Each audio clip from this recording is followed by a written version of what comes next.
नाज़रीन, शिकारपुर में लॉकडाउन बावजूद शहर में माण्हुनि जी पीउ लॻल आहे। शहर जी सूरत हाल ॿुधाइण लाइ वीडियो लिंक ते मौजूद है अतीक तुकड़। जी अतीक।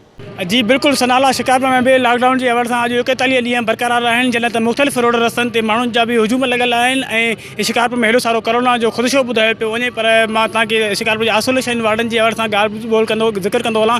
जेके शिकारपुर में जेके 5 मरीज़ आइसोलेशन वार्ड पब्लिक स्कूल में रखिया विया आहिनि सेंटर में, उन्हनि जिन पारां गुज़िरियल ॾियारे उन्हनि पाण सोशल मीडिया ते पंहिंजी जेका वीडियो आहिनि उहे शो करे शाया करे छॾियूं आहिनि, वायरल करे छॾियूं आहिनि। उन वीडियो में उहे पाण धाई रहिया आहिनि त जेके असांखे खाधो ॾिनो थो वञे उहो बहितर खाधो न आहे ऐं जेके सफ़ाई सुथराई जे हवाले सां जेके रूम आहिनि उनखे उहे बहितर न आहिनि। पाण सफ़ाइयूं सुथराइयूं कयूं था ऐं जेका वाशरूम आहिनि उन्हनि जूं बि उन्हनि शिकायतूं कयूं ऐं उन्हनि पारां हिकिड़ी वीडियो अहिड़ी बि जेका आहे ख़ुशी मां जेका आहे सिंधी गीत ते झुमरियूं हणी रहिया आहिनि, उहे उन्हनि में गीतनि में ते रुख़्स करे रहिया आहिनि ऐं एॾी ज़बरदस्त जेका आहे पंहिंजो ट्राजो कयो आहे, अंदरि माहौल मचाए वेठा आहिनि। जेके 4-5 जेके आहिनि ऐं कोरोना में मरीज़ आहे उन्हनि पारां सुठी हिकिड़ी डांस करे ऐं उन्हनि जेका सोशल मीडिया ते उहा बि वीडियो वायरल कई वई आहे। उन जे हवाले सां उन्हनि इहो धायो त जेके असांजा डॉक्टर आहिनि उहे असांजे चकास लाइ नथा अचनि, असांखे सहूलियतूं हिते न आहिनि ऐं असां हिते माना पंहिंजी बहितर जेका ज़िंदगी आहे अञा हिते मफ़लूज ऐं ख़राबु हिते गुज़री रही आहे।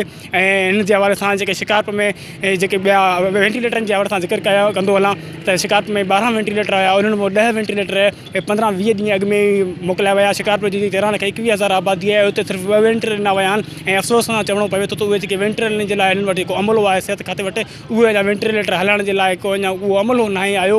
डिप्टी कमिश्नर शिकारपुर पारां पंहिंजे ऑफिसनि ताईं पंहिंजे आइसोलेशन में वेठो आहे ऐं SSP शिकारपुर या संदसि जूं का बि टीम उहा शहर में विज़िट करण लाइ तयारु न आहे। पुलिस अधिकारी पारां मुख़्तलिफ़ चौकनि ते बीठा आहिनि, माण्हुनि खे घरनि न वञण जूं हिदायतूं न पिया करनि। माण्हुनि पारां मुख़्तलिफ़ चौक चौराहनि ते हुजूम लॻल आहिनि। शहर जा आला वारा चौक, जुमाणी हाल जा रुस्तम रोड समेत सर्कुलर रोड जेके बि आहिनि उते माण्हुनि जा हुजूम लॻल आहिनि। शिकारपुर में पुलिस पारां सिर्फ़ु शाम जो 5 बजे खां पोइ लॉकडाउन ते अमल कराए पियो वञे, बाक़ी लॉकडाउन जो अमल जेको आहे उहो ज़ीरो बीठो आहे।